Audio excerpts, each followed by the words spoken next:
Oh, hey, Chris, in the middle here. How you doing? Happy fight week. Thank you. Looking forward to it. And I mean, just talk to me about this fight. A lot of talk about you guys having trained together in the past and stuff. So overall, now that we're on fight week, what are your thoughts?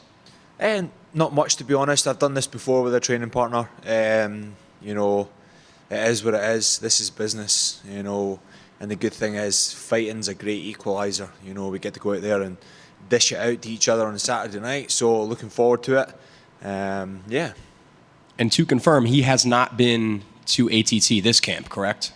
No, he has. Yeah, he was there. So yeah. you guys are actually training like alongside each other in the same room for this fight? Yeah, he was in the same gym, and then we were in the sauna together. And like, I don't. A lot of people. I'm sorry if this comes across wrong, but a lot of people like you don't get what I'm doing, and me and Moicano do.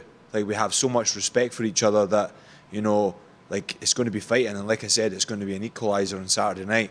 Whoever wins, wins. And, you know, people can't fathom that, and that's why people like to watch, because people are not bred like me. Well, I'm on a different level.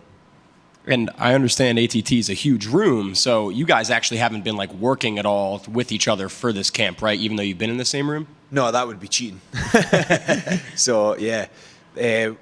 ATT is so vast that it's almost like this, the Apex, you know, it's so big, we got so many different rooms, you know, we can keep it pretty private.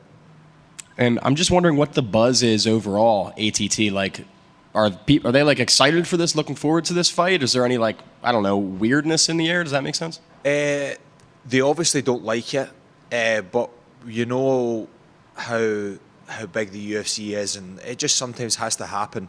The UFC and American Top Team are quite close, I would presume. So, you know, they've done this millions of times, and they understand, and it's business at the end of the day, because it's my business, and their business is obviously to facilitate the fighters. So I'm very, very fortunate to have ATT like be able to work like that, because there was no picking and choosing who's the better fighter or who gets this and who gets that.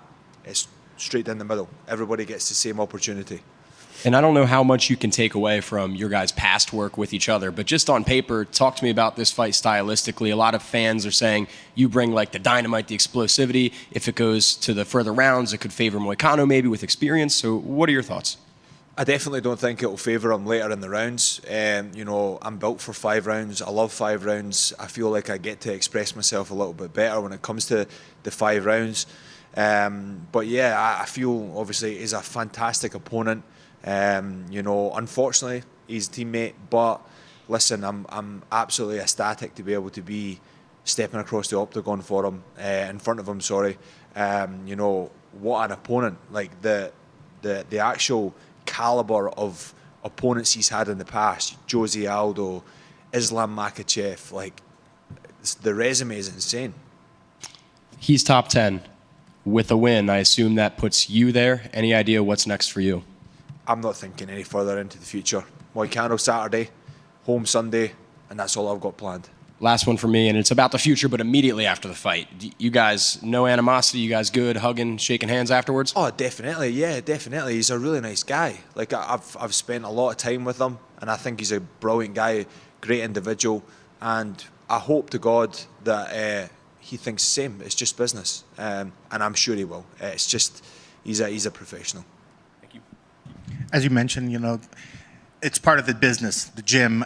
These sort of things will happen. But when it comes to coaches, is that just the normal? The coaches will just gravitate to the guys that they work with the most? Or how does that selection happen between who's going to be in whose corner? We've all got our own individual coaches. You know, there's a little bit of separation in the gym from different styles of coaches. So we've got strikers, grapplers, head coaches. You know, there's off the top of my head, I think there's 10, 15 plus coaches in that gym. So fortunately enough, a lot of our coaches were separated anyway, so we didn't have to make the decision. And like you said, at the end of the day, when it's back at when the fight's over, you guys are gonna everything. It's not like you guys aren't friends now. You just focus. You got to focus on the fight. Yeah. Is this the sort of thing that that you see within the training as well? That the gym overall is just embracing both you guys, or do you see where people will not choose sides because they want the gym overall to win?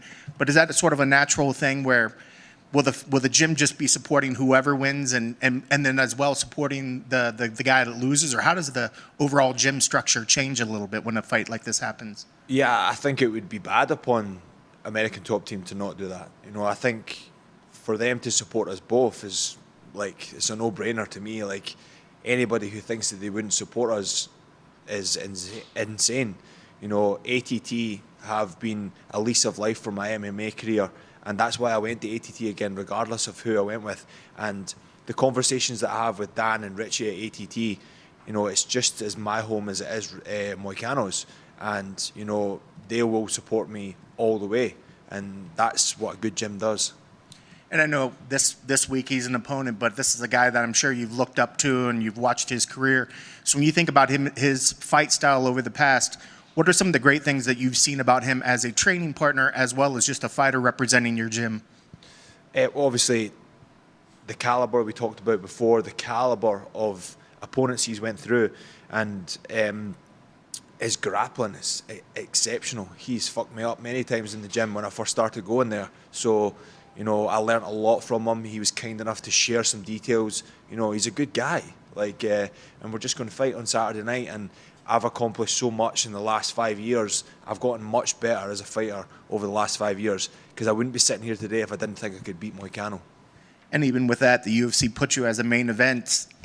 How does that feel to be representing, at the top of the bill? And what does this mean for your career, headlining a UFC fight?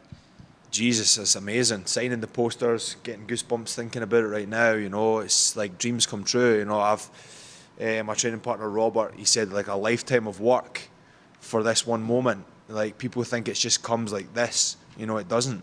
This is a lifetime. Like, I'm not talking like 2 years. I'm talking like my whole life. Since 2014, I've been dedicating myself to MMA, day in, day out, 4 hours a day, 7 days a week. My brain does not stop. And, I'm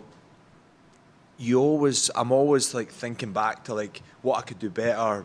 I don't think I could do much better of my career. I've made so many good decisions. I've done the right things. I've always turned up to training when I didn't want to. I think me and Robert have trained 3 times a week for the last 10, 15 years. It's been insane. And I'm sure you can think back to when you went to the gym for the first time, and now I'm sure there's young guys starting at the gym that are looking at you, looking at Renato, like you guys are the guys that they're looking up to.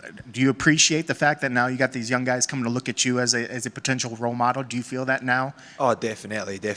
It's really nice, and it's like the circle of life almost. I mentioned on a podcast yesterday, Joe Pyfer main evented the first Contender Series of that bill. I main evented the following Contender Series, and it's followed in the same suit. Joe Pyfer main evented, knocked out his opponent last week, and now I'm main eventing this slot. So that's like the full circle if you really think about it. Well, speaking of that, you brought up Joe Pyfer. Talk to me about that performance. What do you think about that? I don't think a lot of people thought that's what was going to happen in that fight. I did. Unfortunately, Izzy's one of the best guys to watch in the divisions, but I just think he's up and coming. Knockout power. I knew he had the grappling. It was just insane to watch. And I know you kind of talked on a little bit earlier about, this is just business, but you're headlining. You want to go out there. You want to have an incredible finish, or you want to have an incredible end of the fight that people are going to remember. But at the end of the day, this is somebody from your team. How do you stay focused? What do you tell yourself to go out there and push as hard as you can be, knowing that at the end of the day, this is somebody you're going to see the following week back at the gym? Well, in the same instance, regardless of what you've just said there, is like, I'm a different person to many different people. I'm a father, I'm a husband, all these sorts of things. And then how can I differentiate myself from walking into the cage and being a barbarian, an animal, a fighter, and go home to my kids and my family? It's the same thing. I've got a switch. I'm numb when it goes in there, and I'm also free. When I walk into that octagon, I let the chains off. In my sparring at ATT, all the sparring rounds I've done over, especially with the MMA gloves, you're pulling your punches. You're not hitting hard. You're not trying to knock people out. Whereas when I walk into that octagon, I can let these chains off, and I can throw with vicious intent, and that's what I'm going to do. And I'm sorry, I don't know this. Are the kids old enough to understand what Dad does? Do they watch your fights? Well, yeah, they watch, but when it comes to like my daughter, she kind of recognizes that, like, why does Dad get stopped in the street, and why do people want pictures? And I always remember it was a bit of a weird one. I was with my daughter and only my daughter, and I'm not a fan of taking a picture when there's not someone to hold my daughter or look after her, because I'm away from the camera, like away from looking after her. And the guy, I said, no photos, mate, because I've got my kid. And he's like, she could take it. And I was like, no, that's not happening. But yeah, I hope she understands. And the only thing I care about is if she thinks I'm a good person, whether I'm a good fighter or not, as long as she knows that I'm there for her 24/7, 7 days a week. And what I want to install my kids is that no matter the situation you are in your life, say, for instance, you're out drinking and you think, I can't phone my dad, he's going to kill me. Like, he'll be so angry. I would rather her phone me and understand that I'm trusting and worthy enough to go and pick her up, or go out of my way of a bit of a hassle to go and pick her up because she trusts me. And that's what I need. That's awesome. That kind of reminds me of, I don't know if you were watching the UFC event last weekend when there was a moment when Demetrius Johnson is getting, they're showing a video of him going to the Hall of Fame, and he tells his girl, he said, this, because she always asks, why does everybody stop you, Dad? And he said, this is why everybody stops me. And she's like, oh, okay. So you kind of have one of your own little moments. Yeah, for sure, for sure. It's such a crazy experience having kids, absolutely amazing. Thank you. Hi, Chris. Hi. I was speaking with a few pals back in the UK today, and just a quick weather update. They said it's a very dreek day in Scotland today. Pissing it down. I would say that you are likely the face of Scottish mixed martial arts right now, and I am. a couple of questions for you. This is non-fighting related, but what was your favorite part or one of your favorite aspects of growing up in Scotland? And then can you transition and talk about what it's like representing the country as a whole?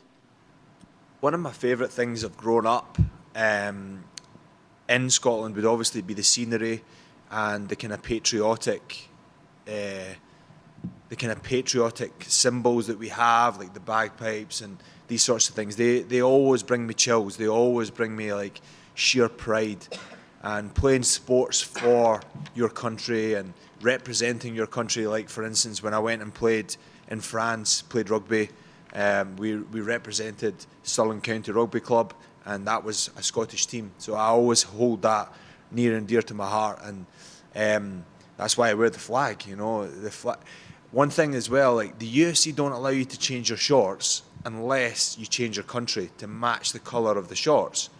And I wanted a different colour maybe 2 camps ago, and I was like, I'm not changing my flag. Like, why would somebody do that? Like, you're supposed to be representing your country. So whether I wanted purple shorts or yellow shorts, I ain't changing to Brazil. I'm not changing to all these different colours. I'm Scottish, so I'm going to have to deal with the black, the white or the blue shorts. But if Dana White watches this, I've got a little bit of a design for my shorts. I want tartan shorts, so I'm sure that'll be a good one. I've got a pair in my suitcase back home. I can show them a little bit of a demo. The UFC was last in Scotland in 2017, and prior to that, 2015. Do you have dreams of bringing the UFC to Scotland? Can you talk about that? Dreams, admirations. This guy over here, Robert Whiteford, fought in the Hydro how many times? 3? 3 times. I can't believe it. I'm like, I fought in Vegas so many times. Like, the Hydro would just be, the icing on the cake. It'd be absolutely amazing. And, after this big win, I'm definitely going to call for it. Lastly, you touched on your future vision, right? You're focused on the fight here this weekend. But if you are so victorious, could you see yourself potentially looking for a rematch against Manuel Torres? Definitely. Without going into details, there was obviously some issues with myself. I hate people who bring up an injury or bring up a thing that happened to them in camp. That's why they lost the fight. It was my decision to go into the fight, and I'll hold that. I'll never use that as an excuse. So I would like to rematch him again, obviously, because he's got a win against me. but there was things that went on in that camp that probably I shouldn't have went into the fight. But it is what it is. You know, everybody cares about your wins. Nobody cares about your losses. So we just move on. Fantastic. And lastly, Lang may your lum reek, sir. I don't even know that one, and I'm Scottish. I believe it means long may your chimney smoke. Ah, okay. There you go. Okay. It's a good wishes to you. That is good wishes. Thank you very much for that. Thank you. Chris, just real quick, one more. Would love your thoughts on Ilya versus Justin, just being the relevancy of your division. Oh, so, you know, a lot of people think Ilya is going to just steamroll through him with the power that he possesses, but, you know, any fighter who understands fighting understands that, you know, the crisp striker or the, for instance, you know, if you have a new guy come into the gym and he's a little bit unorthodox, it's really difficult to hit or land, or you get hit a little bit more than usual. And I think that's because of Justin Gaethje's awkward style could cause definite threats. And Justin Gaethje is one of my favourite fighters that's active right now. My favourite fighter of all time is Donald Cerrone, and then Justin Gaethje is obviously my favourite fighter live right now in the UFC. Thank you.